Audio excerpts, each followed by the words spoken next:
Hello guys, मेरा नाम है अब्दुल्ला। मिलने को नए टॉयज। ये है चूल्हा, इसमें मैं पका सकते चाय और इसमें पका सकते हैं सालन, इसमें काट सकते हैं, इसमें सब्जियां हैं और इसमें टोबड़ी है और इसमें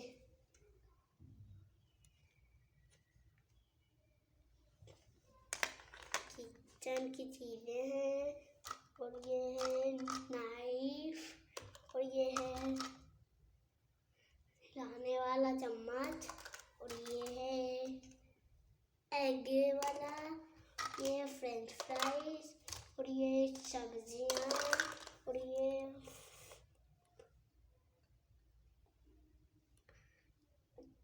चम्मच और ये है पानी और ये है चम्मच, ये है।